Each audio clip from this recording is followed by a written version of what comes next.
What's up, Carla? Not much. Just trying to get this to pop up. I guess it's this one. Let's go. Yeah. Come on. Oh, I love my hairdo. Look at that. No wonder Sabalenka does that. Oh. I'm just kidding. All right, you ready for today? Yeah. We on and ready? Yeah. All right, hello everyone and welcome back to another 5K tennis discussion. Yes, I know some of these are relatively spur of the moment and unannounced. Today we were bringing our oldest son to the airport to get back to college at the Air Force Academy, and he missed his plane. Now tell me how this works, Carla. We woke up at 3:50 a.m. We were at the airport 30 minutes early. The airport was still on the runway, and they told us, sorry, you missed And your not flight. even closed the gate yet, but because he didn't have a ticket, they couldn't. She said that the system was shut down. It didn't allow them because the flight came in earlier. On top of that, it wasn't supposed to leave till like 7:08 or something. So we would have been on time, and he didn't have anything to check in. I even said, but he's military, so no, he missed his flight, so he's in trouble because of us, I guess. Well, I don't know how it's because of us. We were there early. The plane was on the runway. We were 30 minutes early, and he missed his flight. Yeah, I felt bad. I felt really bad, but they told him he's gonna have to do something. I don't know what. Well, he'll be fine. He'll figure it out. Hey, you like my new hairstyle? Sabalenka, she always has this partial bun, and she kind of pulls it back, and then it's like really high up. So when she screams, it makes her look like an alien. If you look at it from here, it makes me look like I'm in one of those Star Wars movies. So she doesn't have a Sakari man bun. No. She has a different type of bun. Mhm. Do you have a picture of the bun? Look at that. Oh, okay. I thought you were fixing to show that's this pretty thing. high. No, Well, kind of distant, right, in the picture. Do you want me to scoot it up? We're good. All right. All right, we're going to start today with a shout out, and this shout out goes to Jordan Nelson in the United Kingdom. What's up, Jordan? We give him a shout out as I don't know if you've watched us mention Jordan before, but he is a soldier out there, has a young child and a young family, and has been dealing with a whole lot of tragedies in a sense within his family. And it's been really hard on him. So I wanted to start this show with a big shout out to Jordan in the UK. I look forward to Wimbledon, by the way. And anybody that watches this show, I know that a lot of people won't be watching it now live because we just shot it out there. People work and sleep all over the world. So if you see this, give Jordan a high five. Put a bunch of fives in the comments. So in the comment section, put the number 5 and let Jordan know out there that Let him know, yeah. that you're giving him a high five. He's been through a lot, so I think he deserves some high fives, right? Yeah, William Chase said, how many were on that plane? Well, I had like an email several days ago saying, hey, if you want to change your flight, we'll give you a voucher, $150 voucher. So I'm sure that really was the reason why. A full flight. A full flight, yeah. I'm sure that, because there's a lady to the right of us that got there at the same time. She was going to a funeral, a friend's funeral, and they did not allow her in the plane either. So I think it had to do more like, well, now we don't have to give vouchers, Yeah, exactly. Yeah. It was a crap sandwich, but we're done eating the crap sandwich, and we'll be back tomorrow. Mm-hmm. All right.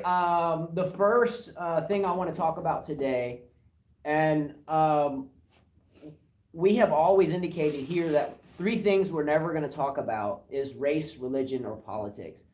Why is that? Well, when I was born and when I was raised in a military family. We moved globally all over the place.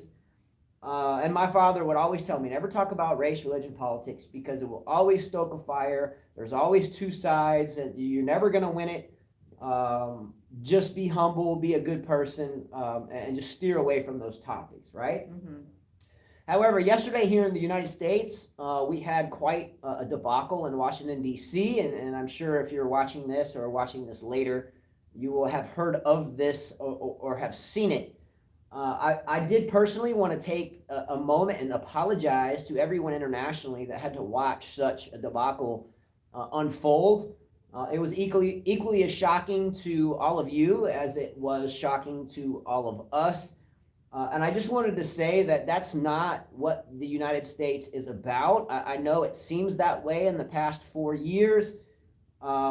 It's just not that way. That's just a handful of hoodlums that are, in my opinion, heavily racially biased, and made a point to look like absolute idiots yesterday. On top of that, our president incited the chaos and asked at a rally for thousands of people to go march upon the Capitol, and they did so. Meanwhile, he turned around and didn't go as he said he would. So I wanted to take a moment and give a coward and really pissant, shitty award to our current president and to apologize to everyone that had to watch such a scene unfold yesterday and the United States. The United States is still a wonderful place to live, and unfortunately, it's been contaminated, and hopefully time will solve this tale, and hopefully time will let such a debacle go away. What are your thoughts on yesterday? I thought it was sad, pathetic, honestly. I'm not for either side, Republican or Democrat. I could care less about that. Really, I don't. I think every politician is evil and they have their own agenda. But the worst part to me is like you see people on social media, they're friends. I know they're friends because they know each other, and they're getting mad at each other over this. I thought that was very stupid. Like, don't say anything. Just keep your mouth quiet. What happened was just wrong. Either if you're one side or the other, it didn't matter. It was bad. The part that just never resonates very well with me in such debacles is that it's generally, and I hate to stereotype everyone involved, but the people that you see in those videos are generally, and I say generally, not all, but generally they're all just idiots. They're naive, they're uneducated, or they're radicalized in a sense because of others or whatever. And I lost my train of thought because it's just so frustrating to me. But the people that you see there are clueless to the point that they don't understand that the person that's considering themselves or is the president here in this country is nothing but a puppet. The bankers and the people that hold the hundreds of trillions of dollars that represent all sides of all countries. The president is just a puppet here in the States. They are elected because of money by different givers and so forth. Anyway, long story short, is that the people that go into the Capitol building, and 4 people lost their lives, by the way. 4 people lost their lives. I'm surprised more didn't. Yeah, I'm surprised there wasn't hundreds of people losing their lives. I'm surprised more didn't, because I always thought I remember going to Washington, D.C., and I always thought if you try to even get in, you will be shot without question. And it seemed like anybody could get in, so it was just a little odd to me. When I was a child on military bases, and this was pre 9/11 and everything else, when I was young on military bases, if I got even near a military aircraft on a secured base during peacetime, it was a big time problem. So I'm going to end this subject on this. A big apology to every international viewer out there. Number 2, anyone that is in the echelon of those that think they want to go storm a military base or storm the Capitol because of one person, understand that one person is just a puppet. And the bankers and the big time money behind all of these things are the ones in control. So to think that was going to change anything was stupid. And number 2, 4 people lost their lives because of a whole bunch of idiots. And I'll just leave it at that. I'm too dumb to know the right thing to say. But apologies to all our international viewers, because that's not what we're about. William Spencer said, I'd like to be positive, but I can't see it being I could see it being a very difficult start of a very difficult time. So much dividedness in society perpetrated by politicians, media, social media. Hope I'm wrong. Yeah. He always writes really well. With that said, I'm going to go with William, and again, I don't want to dwell in the negative at all. But it was such an event yesterday. But to read people's comments too, like friends that from high school, and then people that I've just met, I just thought it was a little ridiculous. I get so tired of hearing the whole black thing, lives matter, and because somebody's a different color race, they wouldn't be treated that way. I've lived in many countries, and I can tell you, it's everywhere. Yeah. It's everywhere. It's not just here. Even in the tennis coaching world, It's everywhere. Carla and I have moved places, and these events have mainly happened in the southern states of the United States, but we have moved places, and I'll have Carla out on the court teaching, and I won't be around. And word will come back around to me, hey, who's this Mexican that you had on the court teaching other Mexicans? Ultimately, they didn't know that the Mexican, which she's from Brooklyn, she's from the United States, was my wife, and then the Mexicans that she was coaching were my children. I just think so we've heard it all too. We're all people. You don't need to divide each other more. I mean, everybody goes through their struggles. I don't know why people have to bring up race or politics and stuff like that. I just live a happy, healthy life. People are struggling with this whole virus thing. People are losing jobs. Kids are not learning enough. I mean, businesses are failing. The world is tough enough to, deal with this stupidity now. Yeah. So I think it was everyone's goal to end 2020 and start with a positive, and unfortunately, the very highest leadership in our country started out 2021 on a negative. So I apologize to those bozos, or I apologize for those bozos here today. Yes. Okay. And James, you're right. And there's still a pandemic going on. And there is. Yes. All right. Anyway, much apologies, even though I have nothing to do with it. I just know that we're better people than what everyone had to watch yesterday. Mm-hmm. All right. Starting today, by the way, and I don't tell Carla this because she always gives me grief about it because I like to give so much stuff away, but that's okay. I'm going to start today on another positive note, and I am going to do another prize giveaway today. By the way, on the last show, we gave out 2 prizes, a total of 4 sets of Y-Tech strings. One was to Jose Ponce. Jose, is that right in Spanish? Jose Ponce, yeah. In Scottsdale, Arizona. This is going out today. 2 sets of strings are inside. And Philip Duyan, her old school friend from New York. What's up, Queens? 2 sets for you. And that's going out today. So. Wait. Gee, why do you keep saying, let's talk about the MTO princess now? Who is the MTO princess? I don't know. Who is the MTO princess? What is the MTO princess? Yeah, I don't know. All right, while he answers that, the first subscriber, you notice I say subscriber. Okay. I know who they're talking about. Yeah. Okay, we'll get to that after this. The first subscriber that answers the following question will receive either 2 sets of Y-Tech strings, so 2 sets, nice strings by the way, or one of these 2 Western and Southern Open from Cincinnati, brand new, tags still on them. We have a friend that lives in Cincinnati, Dave Rains, what's up, that sent us a lot of hats from the pro shop there.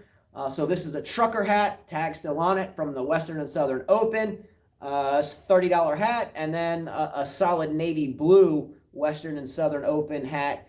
So we will send one of those hats, and Carla and I will sign the hat for you. So we'll put a signature on it and sign it for you. Sure you want us to sign the hat? Sign it for you? We might ruin the hat. We might tear it up. We just leave it blank. But we'll sign it for you.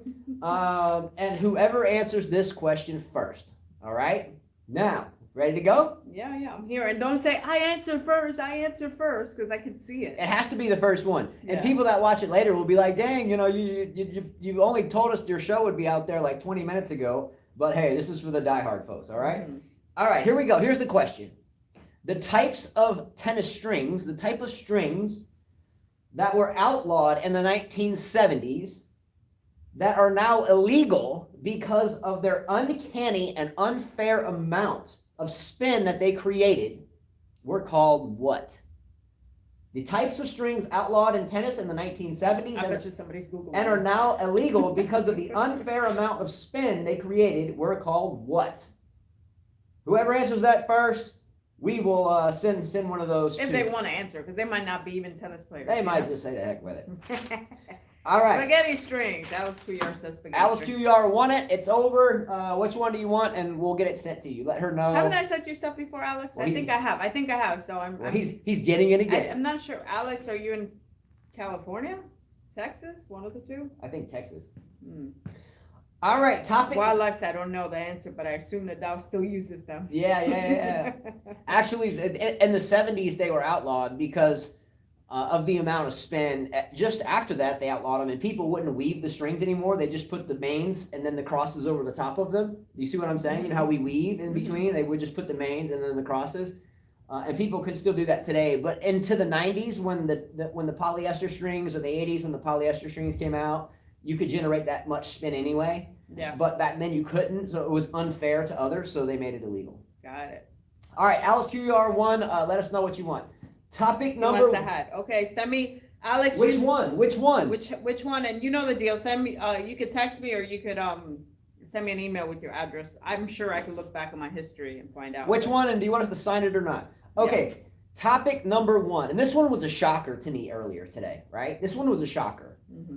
Yastremska, the young prodigy. I think she's 20 years old now. She was on board with Bajin last year.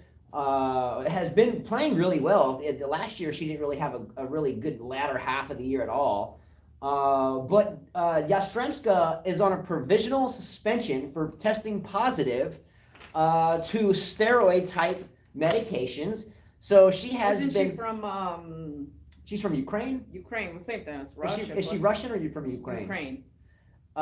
She is Ukrainian. I'm not sure. Svitolina's she's from Ukraine. No, she's from... Svitolina's from Ukraine. Yastremska, I think, is Russian. I may have that off. Maybe someone can correct our math. But Yastremska...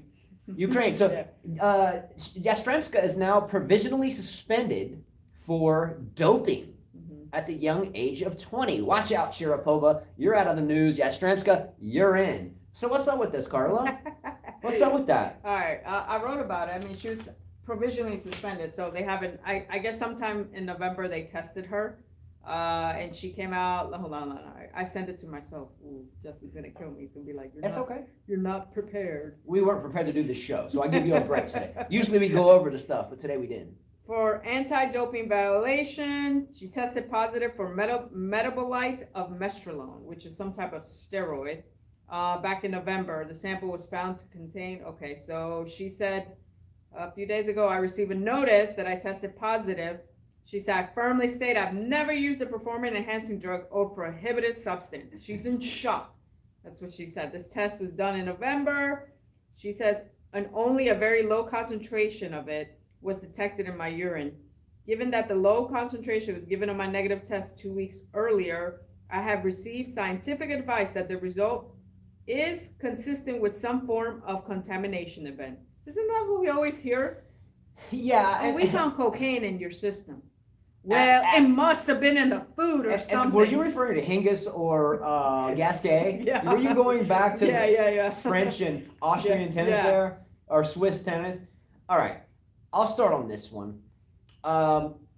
It's hard for me to believe that a young 20-year-old needs a performance-enhancing drug. Mm-hmm. It's hard for me to believe that. Now, with that said, I would say about 10 years ago, the list of medications that can cause false positives, that can trigger a positive doping result, grew exponentially. You know, we used to look for like testosterone or excessive androgen, stuff like that, horse steroids.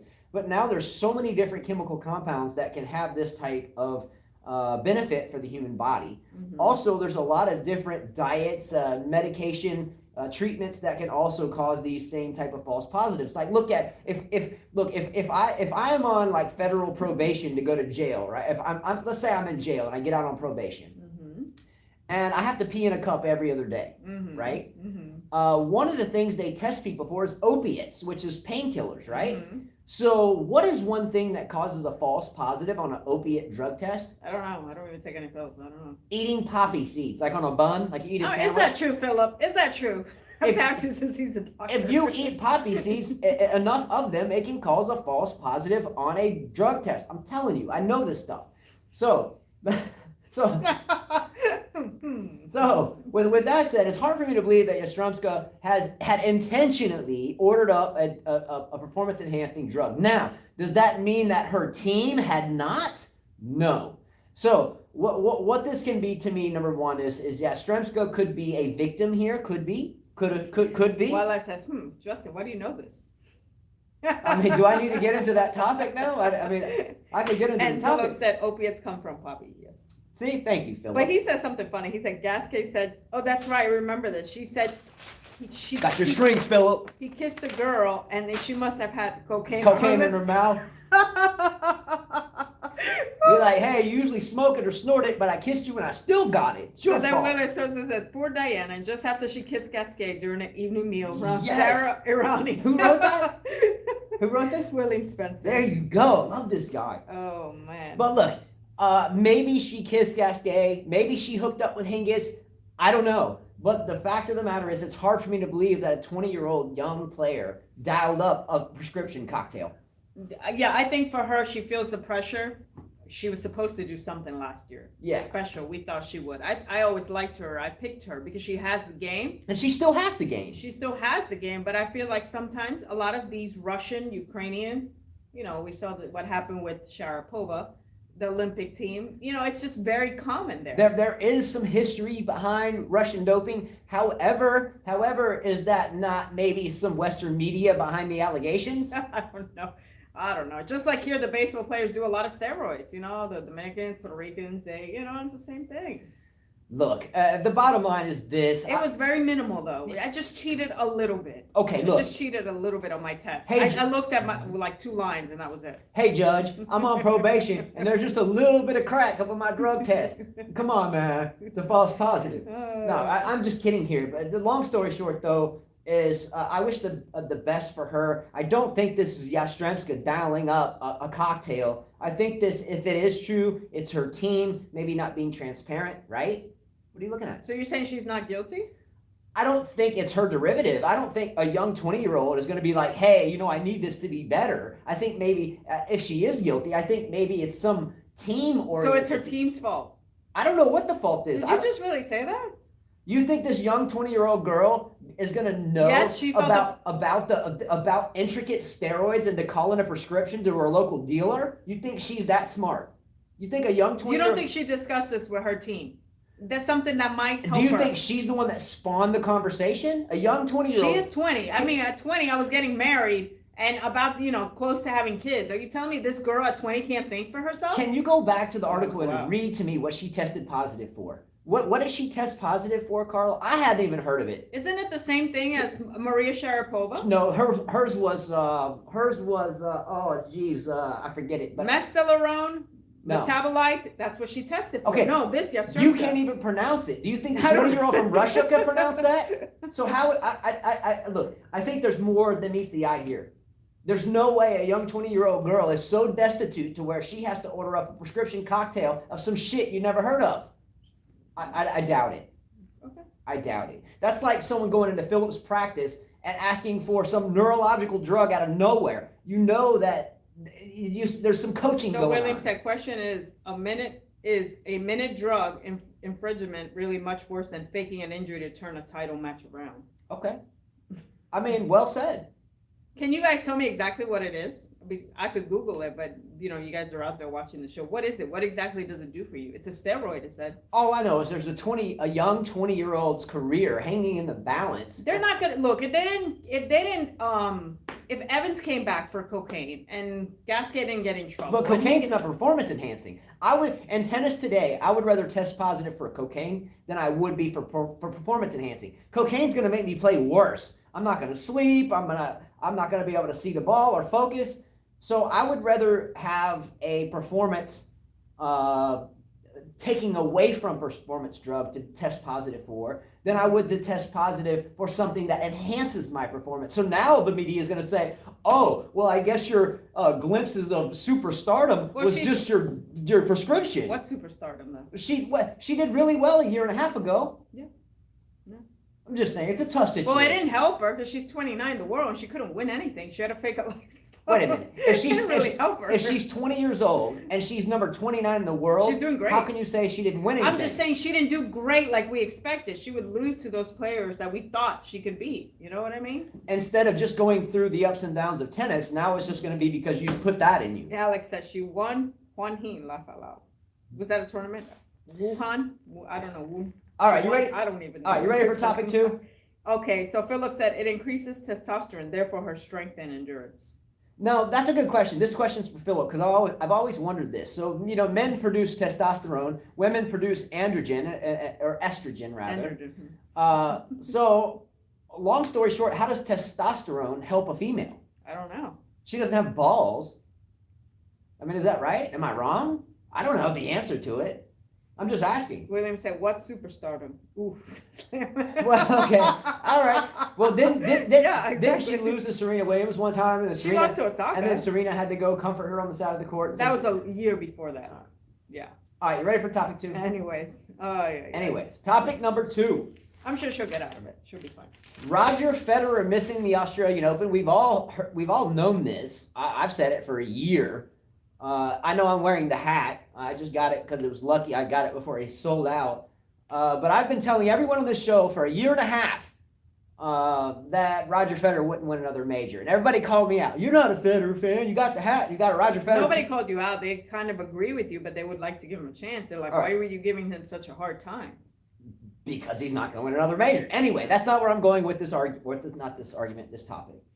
So there was multiple journalists today that spoke to someone in Roger Federer's kind of inner circle. Actually, this was Mirka, the wife's inner circle. Mm-hmm. And there was a more prudent, a more number one reason for Federer missing the Australian Open than it was nursing an injury.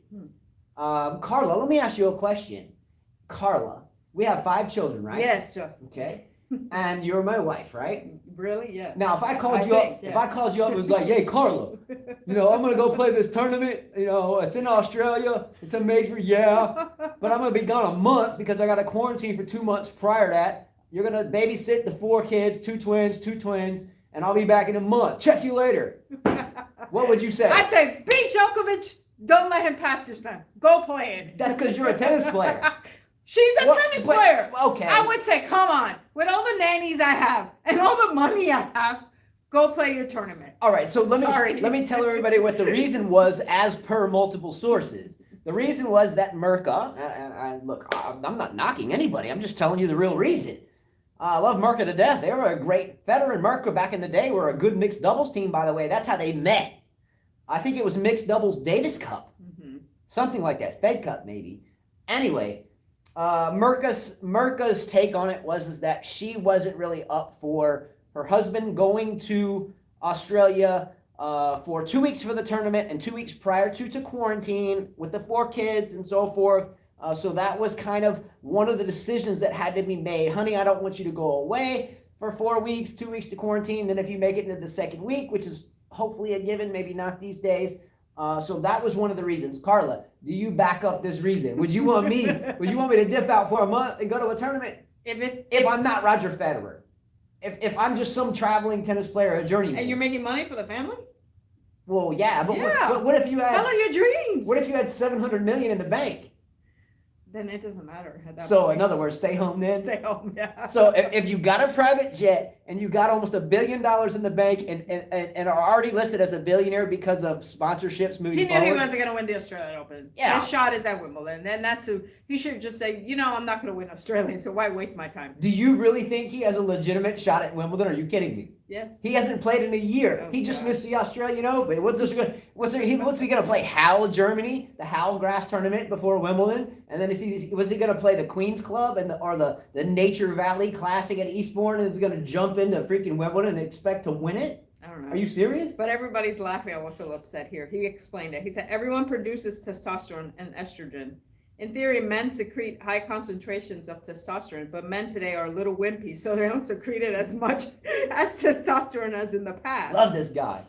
And then William says, you're talking about pancake sissy pots, aren't you? Yeah. So then Philip says, testosterone is all about increasing the chance of reproduction. Oh. But that includes a lot of things, including being sexy, being competitive, productive for your family, etc. Thank you for the explanation. Comment of the day there. So she wanted to be a man. Who did? No, I'm just saying. I She don't just know. wanted a little bit more muscles, She couldn't keep up with. Knock the titties back and shoot out some balls. All right. You are terrible. Let's go. Thank you, Philip, for that one. All right. So Federer, again, the real reason may not have been knee with the silent K in knee. Knee. The real reason may not have been the knee or knees. It may have been the wife. I'm not wasting my time. Or more like, honey, you're not leaving me for a damn month with these 4 children.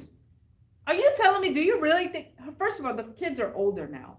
Well, they're still pretty young. It can't be that hard, Justin. They're not as old as our oldest. It can't be that hard. They got 4 kids. We got 5. They got money. Okay. Come on. Like, All right. seriously. You ready for the next topic? Mm-mm. Yeah, go ahead. Next topic, how the Australian Open is going to be set up this year. All right. The Australian Open, I thought we talked about that before. No, in terms of sections. Oh, No. yeah. Let me rephrase that. How the dynamics or the logistics will be for the Australian Open this year. All right, so you know that most majors, and Philip in New York knows that we have Ash Stadium, we have Louis Armstrong and so forth. Anyway, the Australian Open has multiple stadium courts. They have, help me out here, Margaret Court Arena. They have Rod Laver Arena, and they have another stadium court with someone that I'm not familiar with. You got the big players, but there's another one like I'm Jim. sure one of these guys can answer. Anyway. So they have multiple stadium courts. So because of the pandemic that we are all still dealing with, yes, we're still dealing with it, on top of the debacle in Washington, D.C. yesterday. Anyway, so the tournament organizers have separated the stadium courts into different sections. So picture this. You have multiple stadium courts. So you have section 1 around one, section 2 around another, and section 3 around another stadium court. So usually the fan, as we've been to multiple majors, usually if I'm stringing, we get a pass, and that pass can go anywhere. But if we're a fan and we're just paying for the ticket will give you grounds or outer court or access to Ash Stadium or whatever, right? John Cain Arena. John Cain, who said that?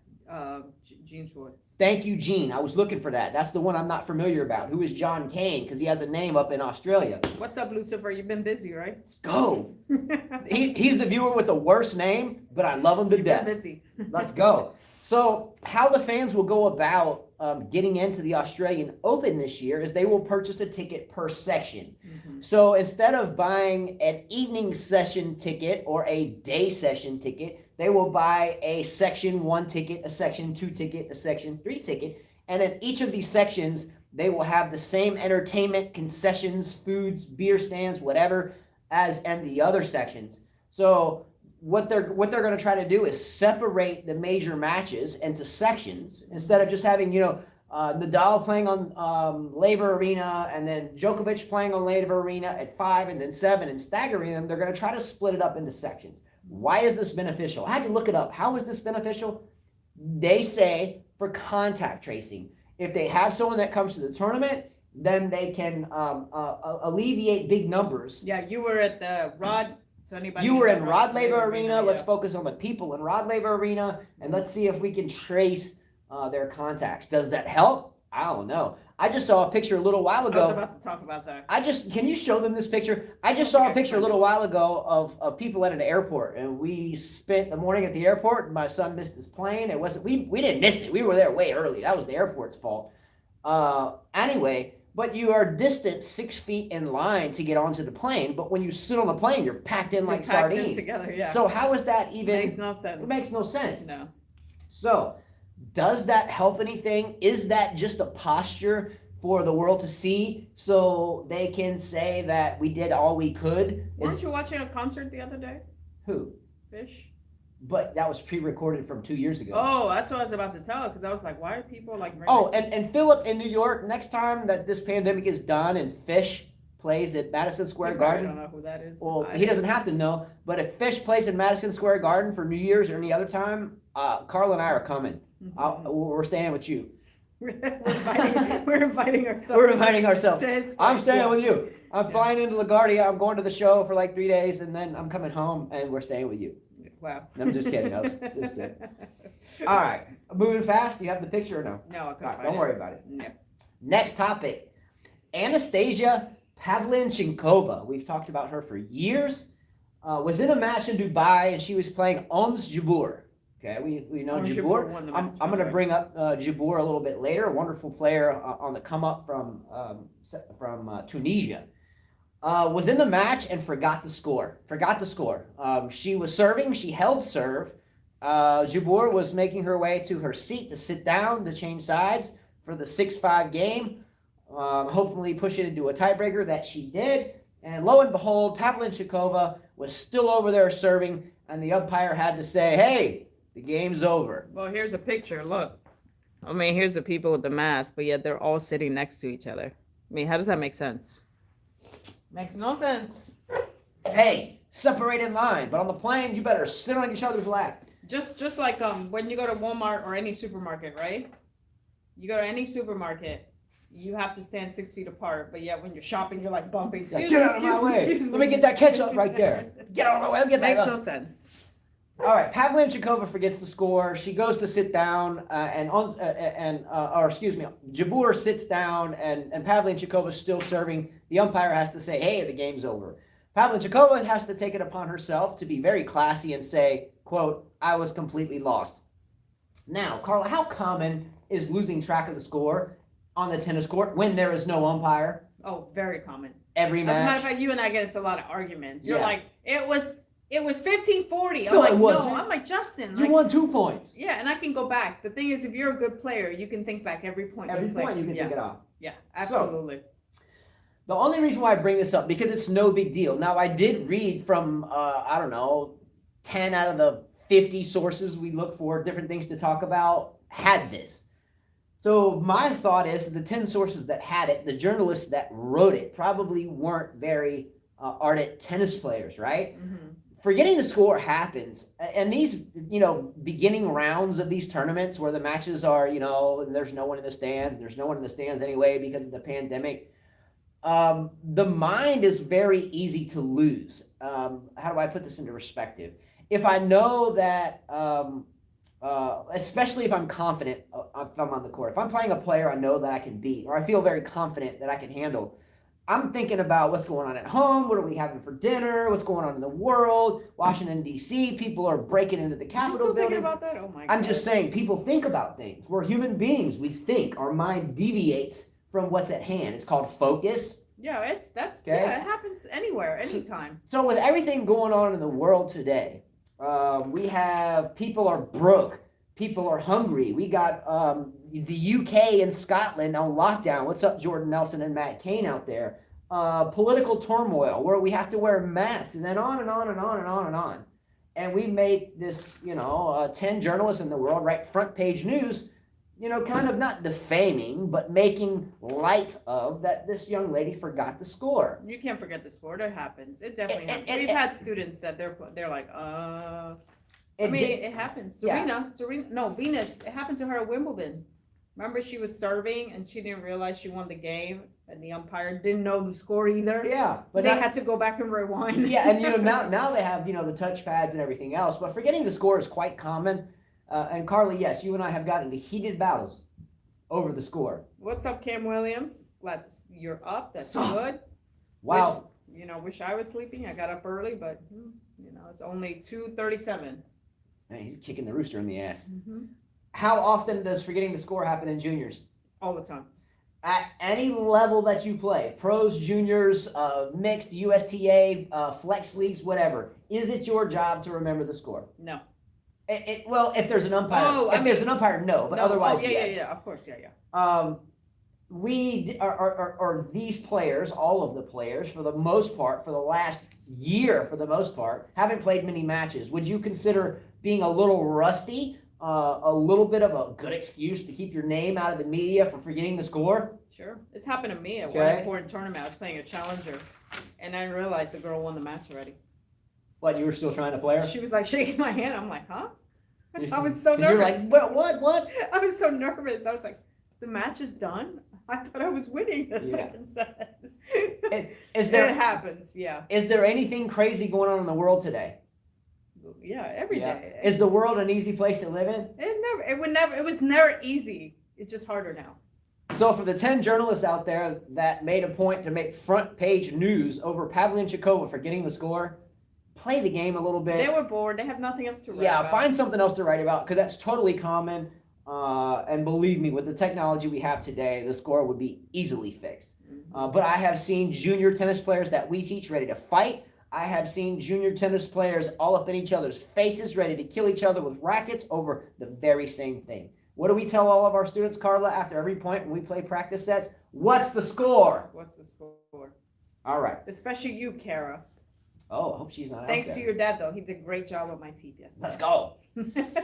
All right, so I just mentioned being rusty. Pavlen Chinkova forgot the score. We can blame it on maybe being rusty or all the turmoil in the world today. But I want to bring up, and Cam Williams is out there, so we'll toss this out there now because he's an Aussie himself. Mm-hmm. Speaking of being rusty, how does Ash Barty do in this upcoming Australian Open? We know that she's playing 2 warm-up tournaments along with her countryman Nick Kyrgios, who failed to make the ATP Cup team because Millman and De Minaur were ranked ahead of him. Mm-hmm. So how does Barty do, having not played really any type of elite level matches? I'm not talking about her practice sessions. Surely she's been practicing. How does she do this Australian Open? Where do you think she goes? Second week? Win it? She could lose the first week. Because of what? Practice. Rusty? You need tournaments under your belt. Yeah. Because you still get butterflies in your stomach, when you play if you haven't played in a long time. So you do need those matches. Where we are staying while our house is still being rebuilt, 2 months behind schedule, there's a squirrel or something running around. I hope it's a squirrel. Because if it's a rat, you're going to see me running that way. Yeah, something's crawling around on our heads. Yeah. All right, think first week? You need the matches. You definitely need the match because winning matches builds confidence. I agree. Yeah. But isn't she still, because of protected rankings, number 1 in the world? Yeah, so what?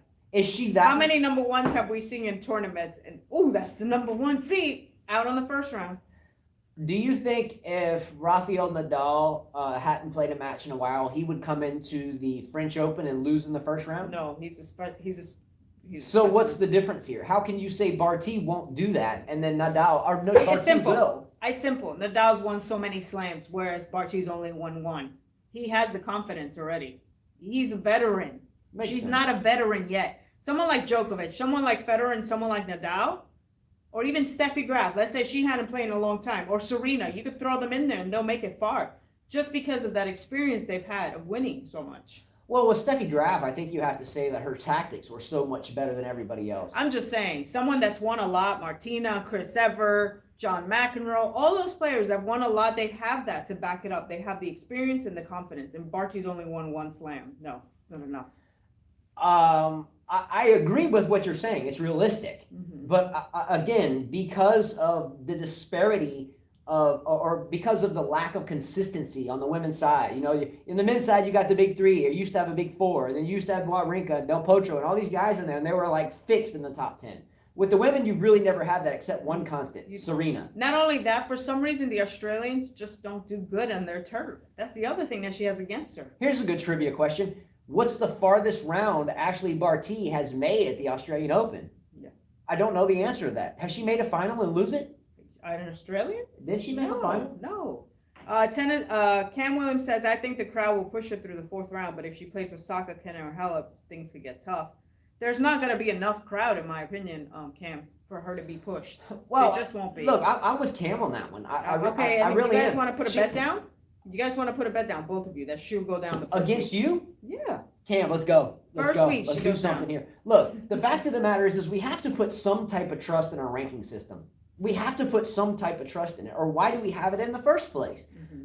She's number 1 in the world, and she's entitled to that. And it's not her fault that maybe she didn't slide because of rankings. However, I do have a question about this. How is it that Nick Kyrgios didn't make the Australian ATP Cup team? I guess his rankings slid, but because he's an a-hole. Simple. There's your answer. So Barty's ranking, she was fixed at number 1, but Kyrgios slid. How does that make any sense? He wasn't even ranked very high. I don't know the question too. Anyway, back to Barty. And she's a lot more respected than Kyrgios will ever be. But what does that have to do with fixed and finite rankings? I don't think his fixed ranking was even high enough. The other guys were higher. It may than not him. have been. But back to Barty. How can you tell me that, again, we talked about the disparity of the women's tour. They're always all over the place. But with the likes of Serena, Osaka, and Barty, and Halep, they tend to be fixed up in that area, right? Andreescu. Well, she's been hurt for a year and a half. Okay, but I like what he says. Other than Serena, most of the girls win when they are not expected. Too much pressure on Barty to win the Aussie. Well, I don't think I'm alluding to, I think she's going to win it. I don't think I'm alluding to that at all. But what I am alluding to is, like Cam said, that she's in her own home country, which goes against her.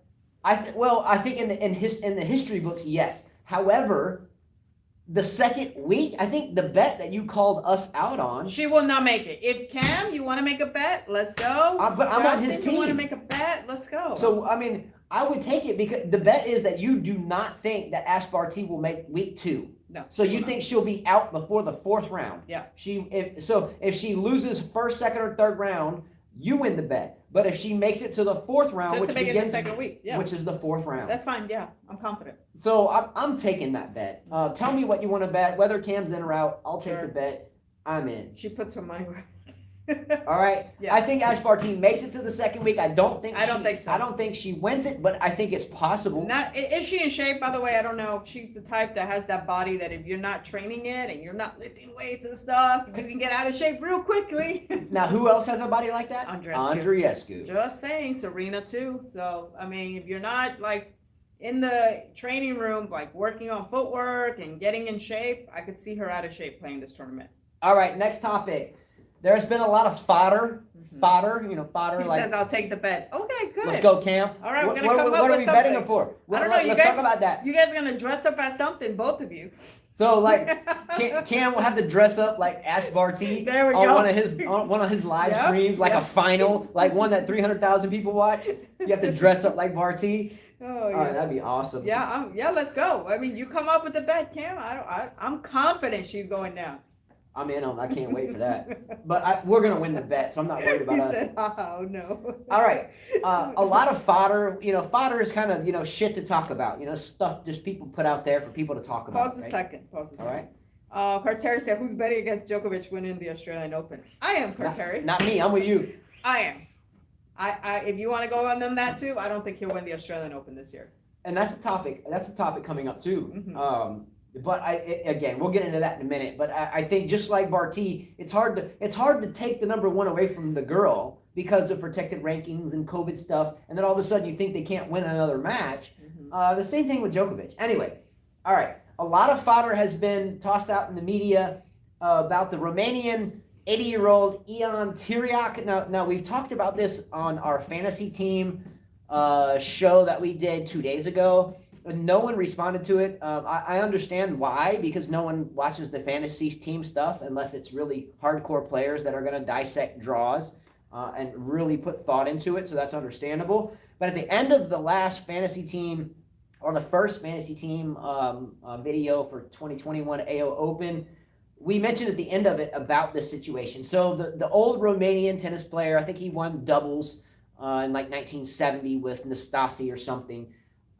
Anyway, correct me if I'm wrong there, but dissed on Serena Williams, saying that if she had any decency, she would retire. She doesn't move the way she did 15 years ago. She's not going to win another major. She's overweight. Blah, blah, blah, blah, blah.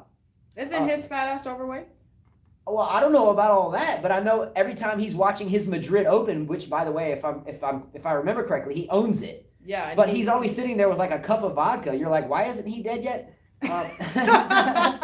You're like, his face is beet red. What's it called when people that drink a whole lot of hard liquor, their face turns red? It's called rosacea, I think. But Philip might know this one. But when you get that rosacea or whatever it's called, you're hitting that liquor pretty. Yeah, I forget what it's called. Yeah. But it's like puffy skin. It's like sunburn, but your skin puffs up. I don't know that if I look like him, I don't know that I would be talking. I mean, he's complained about Hala before, and now Serena. I mean, these ladies have more slams than he ever had. Yeah, he coached Boris Becker and may have a lot of money, Who but cares? Can you play tennis like them? So this furthers, this domino effect keeps going, and then the founder of Reddit, Alex Ohanian, and that's Serena's husband, takes it on himself to chime back in on this guy and start, this whole Twitter bash thing. I don't even have Twitter on my phone. She told me I don't this. even look at it too much. Anyway, what is everyone's thoughts on number one on and let's separate these thoughts. So the first thought on this subject is what do you think about Serena Williams moving into this Australian Open? How does she do? She looks in shape. I've been watching her videos and stuff. She looks to be having a lot of fun. Yeah. She looks in a lot better shape unless there's like some camera trick, but no, her abs look really good. I was watching live videos. She's never gonna get back to the way that she was when she was younger. None of us do when we have kids. I mean, it's almost impossible. But she's in shape for tennis. Absolutely. I think that we're being harsh on her. I mean, she looks good. Well, she has a good let's chance. let's take we out of that because I'm a fan. No, I mean people in general. Yes, she was overweight when she came back. Absolutely, she had a lot of extra weight, which caused her to lose a lot of matches because the longer the points go, well, the more tired you are. But I think she'll do fine. I don't think she'll win the Australian. Who are some girls right now that you could say off the top of your head that could beat her at the Australian Open? Halep? Yeah, Halep can outrun her. Yeah. Let's say Kvitova. Kvitova has a chance. Andreescu, but not playing. Azarenka beat her already, so maybe. Osaka? Yeah, Osaka has her number, yeah. Okay. Yeah. So there's a few. There's a few. A few, not too many. No. There's a few, but there's few. And I don't know if Andreescu can beat her, Carter. We don't know what's going on with her. I mean, we haven't seen her. It'd be good to see her do well at this tournament, but who knows? I don't know. I've been watching her stuff too, and she looks a little puffy to me still. When you don't hear something about an international athlete that's a household name, that's bad news. Let's look at the college football game coming up, a national championship against Alabama and Ohio State. You have a player for Ohio State, Justin Fields. Again, if everything is okay with the player, you have the team on with their publicist. They have a publicist or an agent, and that publicist or agent is all over. Yeah, she's good. She's ready. She's training. She's in the locker room. She's ready to go. But it's mute. Mm-hmm. Generally, when you have a team and the team is mute, generally that means snafu, shit now all effed up. No news is bad news in sports, and no news is good news in terms of things like recovery and dealing with illness and so forth. But for her to be so mute, I think is a big time problem. There's only a handful of people in the world right now still that can beat Serena Williams. We know that. She's made it to 4 finals since she's won her last one, and she hasn't won one of them. So that means that she's still in the top 5 in the world. Mm-hmm. So how can you say that if she should retire, if she had any decency, when she's still the top 5 in the world, no doubt, when you yourself never did squat except win a doubles title with a much better player than you, being Anastasia. How do you deserve the right to speak? Because he's got money, and so he thinks he has the right to speak.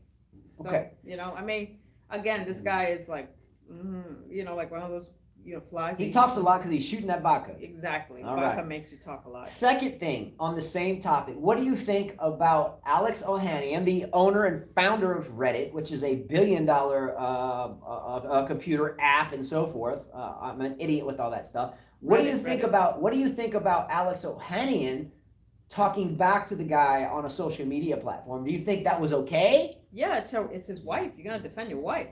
Okay. If somebody's saying shit about my husband or my kids, I'm gonna mess you up.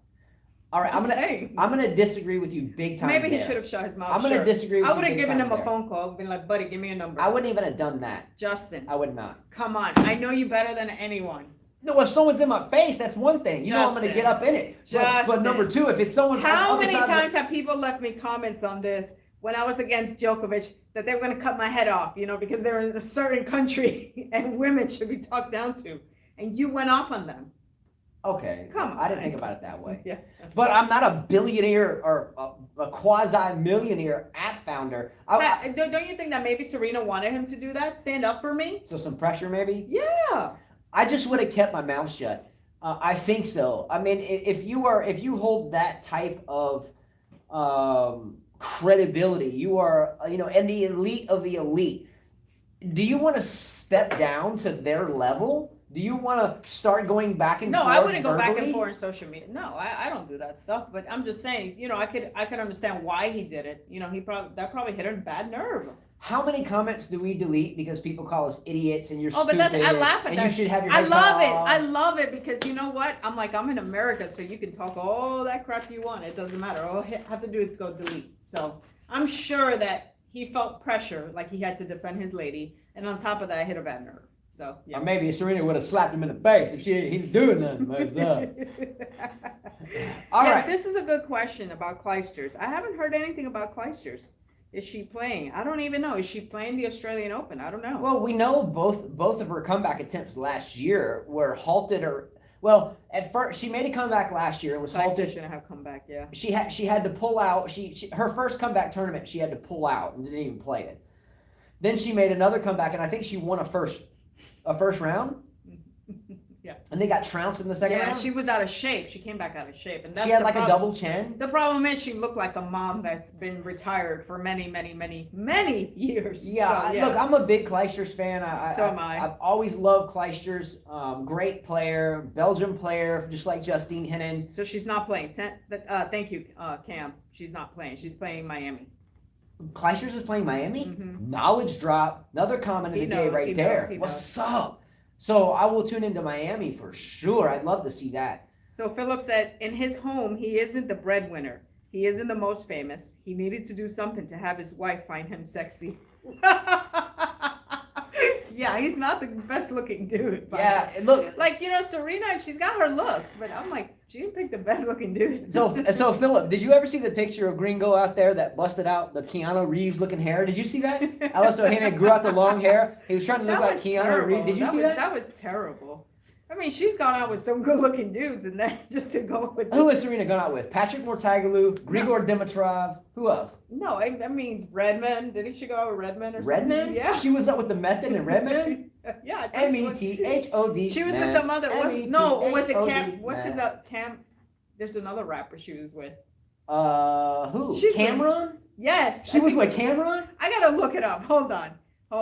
Cameron, welcome to Someone New York said City. Drake. I don't like Drake. What else did Cameron? Common. Thank you. Common. Oh. He's a good looking dude. Yeah, Common's all right. I mean, like, you go from that to then him? You're almost like, huh? And Common used to be with the Roots or Wu-Tang. Which one? Common was with the Roots or Wu-Tang? I think it was the Roots. Wasn't Common with the Roots? He wasn't with the Wu-Tang.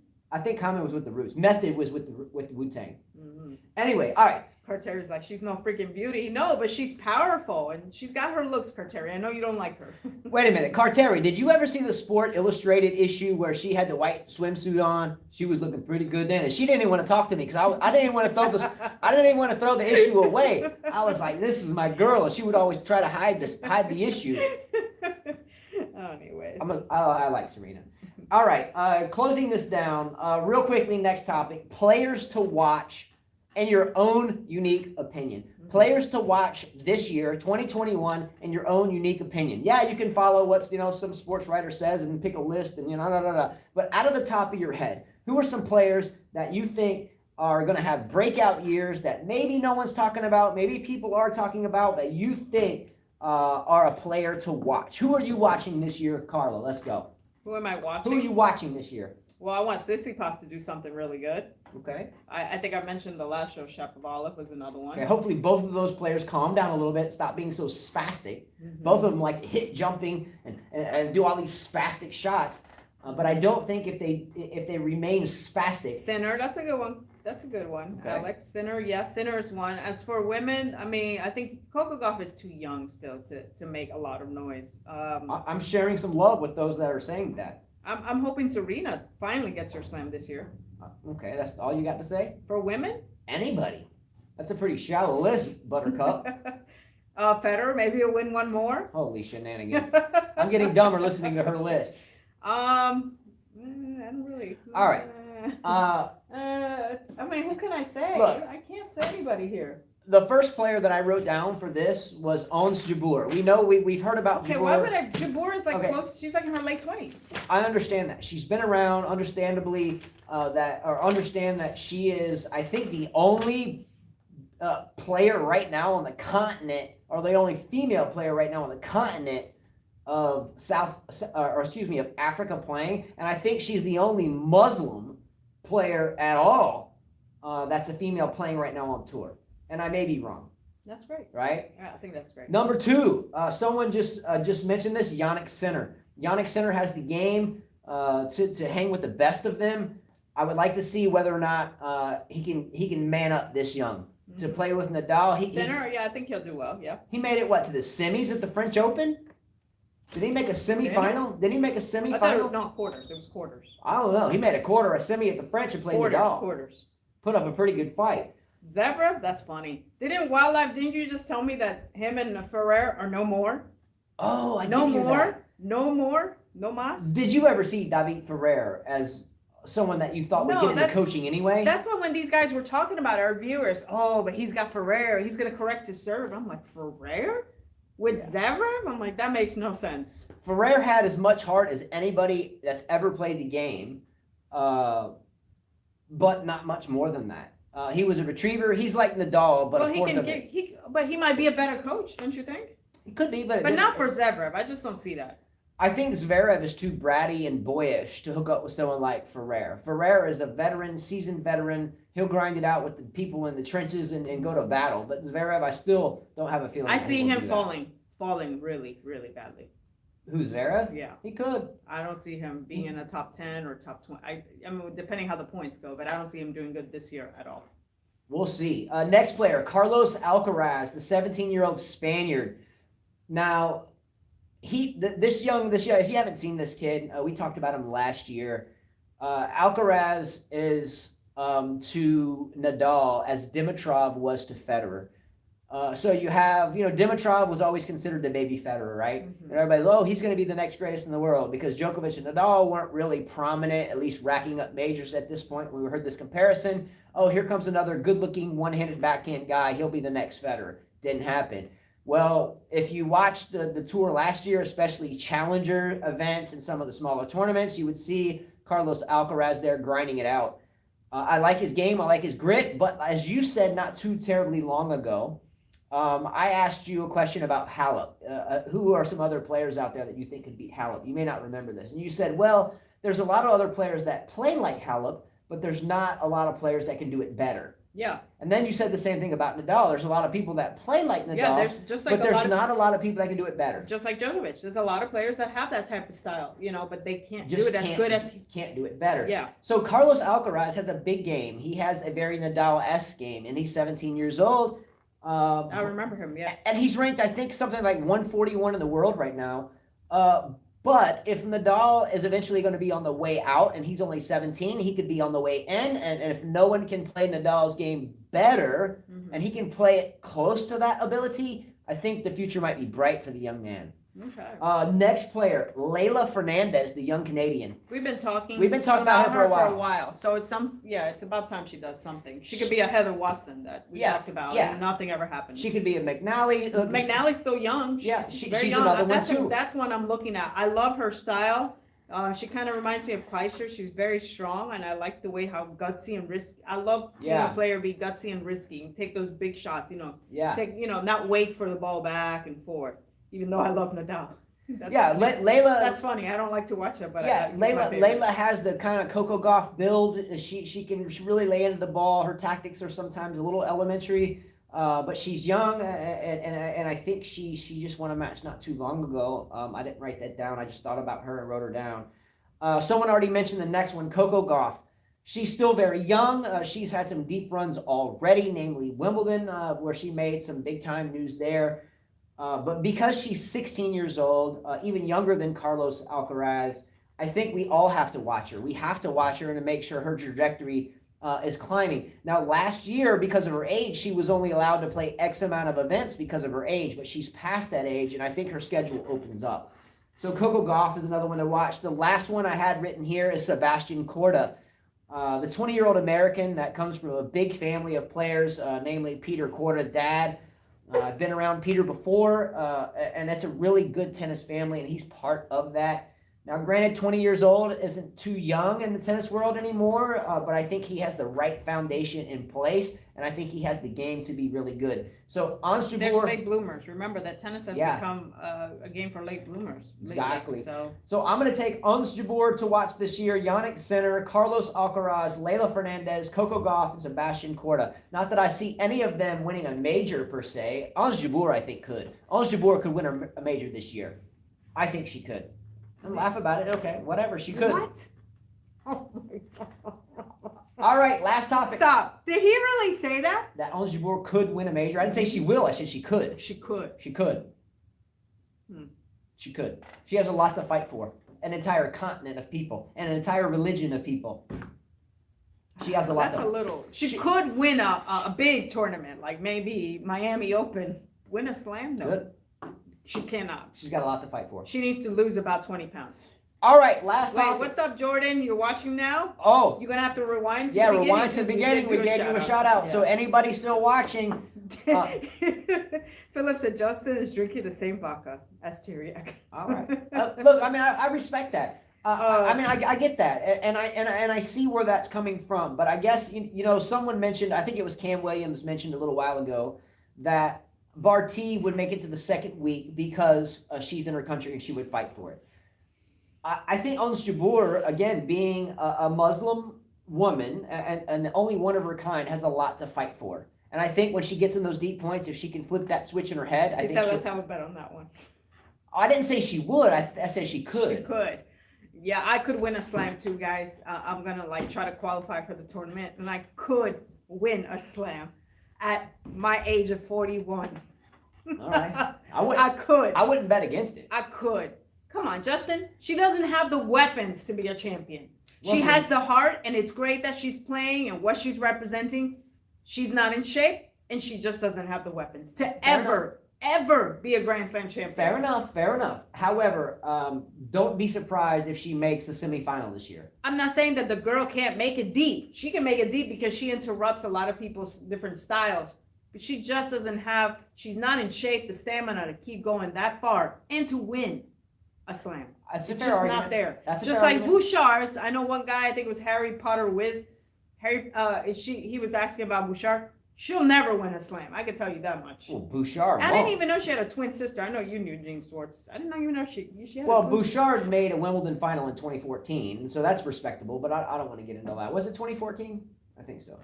It was so long ago that I don't even remember it. Yeah. All right, last time. Wait, William Spencer said, I'll go for a wild card pick for a player to have a great 2021 and say Davidovich Fokina. That's a good pick. Won't win slams, but I could see him rising far higher than 53. Now, that was William that said that? William Spencer. So, yes. William, check this out. If you watch the fantasy team show, and I know you've played before, that would be a good wild card pick for your 3-point player. Back that up and select him as your wild card player. If he does get a wild card or a qualifying slot at the Australian Open, that'd be a great pick. All right, last topic, and this is kind of a fun one. And Carla, this one's for you. Caroline Wozniacki, as you all know, has been a number one in the world player. She won her maiden one-and-done major at the Australian Open. You know, she kind of like the one-and-done triage of Anna Ivanovic. I wish I would have won one slam, so it's all good. So Caroline Wozniacki puts her Miami condominium, a big apartment. Actually, it's like the entire floor of a hotel in Miami. So Caroline Wozniacki puts up her Miami condominium for sale for $17.5 million. Would you think you want to go look at that, Carla? Nah, it's okay. You guys want to go look at that condo? Nah. I think that, look, I meant that as a joke. Caroline Wozniacki, a wonderful athlete. We've always liked Caroline a lot. Very well spoken, represents the game very well. Always in great shape. Great shape, retired from tennis after her Australian Open. But if anybody wants to look at a $17.5 million condominium for sale right now in Miami, give Caroline a call. Let me tell you something. Even if I had that type of money, I don't want to spend $17.5 million on any place. I mean, I think I'd spend, if I was a millionaire, $1 million on a house, and that's good enough. I don't need 6 bathrooms. $1 million, I'm just saying comfortable, like, you know, in a nice area, but 6 bathrooms and gold this and that, who needs that? As we end the show, I'm going to tell you what Carla and I's dream is. Carla and I have a dream, right? Like one of my favorite speeches, I have a dream. Carla and I have a dream. We would like a simple home when all the 5 kids get out of the house, you know, like just, you know, maybe 2 bedrooms, 1 for us. And then if the kids come home, you know, just simple, you know, a second, maybe 2 bedrooms, 2 bathrooms, just simple. And then a lot with a tennis court on it with lights. That's our dream. We just want a simple house with a tennis court with lights.